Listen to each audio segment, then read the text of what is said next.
मृत्यु एक न एक दिन सभी को आना है, ये बिल्कुल निश्चित है, जिसे कोई नहीं काट सकता। इस संसार में मनुष्य योनि को ही सबसे सर्वोत्तम माना गया है। 84 लाख योनियों को भोग कर जीव मनुष्य योनि को प्राप्त करता है।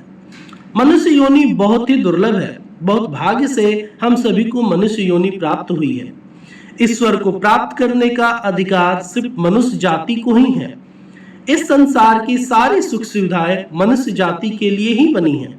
बाकी आप जानवरों को देख लीजिए, ये बेचारे दिन भर तेज धूप में टहलते रहते हैं। इनका न तो कोई ठिकाना है और न ही कोई आशियाना है। ये अपने अपने कर्मों को भोग रहे हैं। इन्हें कितना भी कष्ट हो, ये अपने दुख को आपके सामने कह नहीं सकते। इस तरह से जानवरों की जिंदगी होती है।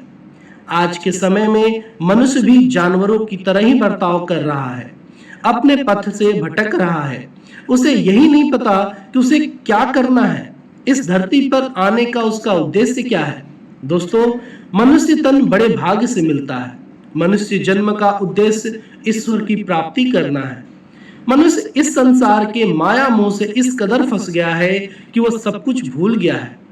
वह इस संसार के चकाचौंध में इस कदर फंस गया है कि उसे सिर्फ अपने परिवार और अपने बच्चों को ही देखना है और कुछ नहीं करना है।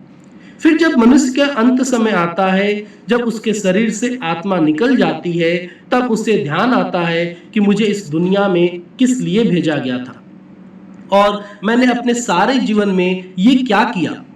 इस तरह से वो पश्चाताप करने लगता है। दोस्तों, आप सभी ने यह कहावत जरूर सुनी होगी कि वर्षा जब कृषि सुखाने, मतलब जब सारी फसल बर्बाद हो गई, तो फिर बारिश होने का क्या मतलब निकला।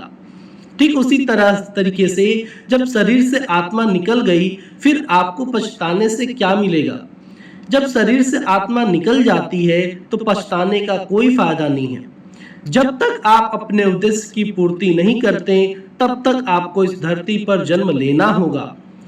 अब मैं आपको मोक्ष और मुक्ति में अंतर समझाने जा रहा हूँ। मोक्ष, दोस्तों, मोक्ष और मुक्ति में बहुत बड़ा अंतर होता है। मोक्ष का मतलब होता है कि जब हमारे शरीर से आत्मा निकलती है तो वह इस मृत्यु लोक को त्याग कर अपने कर्मों का भोग करने के लिए इस संसार को त्याग दे। इसे ही मोक्ष कहा जाता है।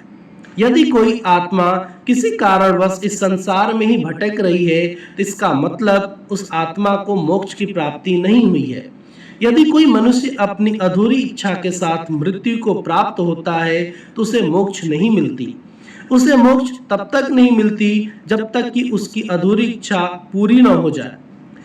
तब तक वो आत्मा इस पृथ्वी लोक में ही भटकती रहती है। मुक्ति, दोस्तों, मनुष्य जन्म का उद्देश्य ही मुक्ति प्राप्त करना है।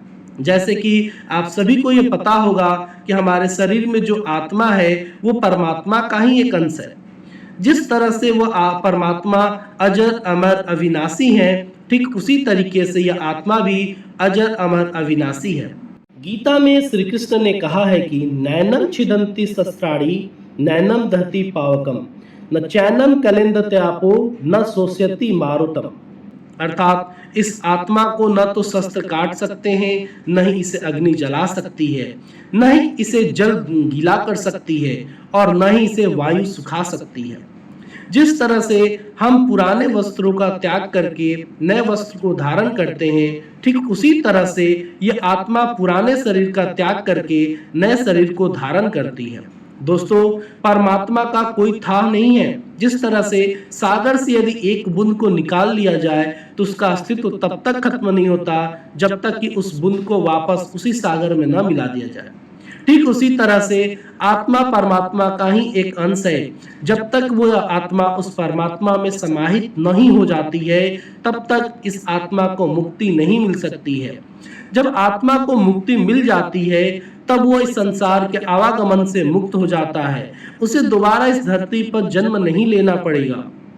इसलिए सभी मनुष्य जाति का यह उद्देश्य है कि उस परमात्मा की प्राप्ति की जाए, ताकि हम सभी जन्म जन्मांतर के लिए कष्टों से मुक्त हो जाएं। दोस्तों, इस संसार में चारों तरफ दुख ही दुख है, सुख बहुत ही कम है। इसलिए अपने उद्देश्य को ध्यान में रखकर काम करना चाहिए, ताकि हम जन्म मरण के चक्र से मुक्त हो जाएं। धन्यवाद दोस्तों।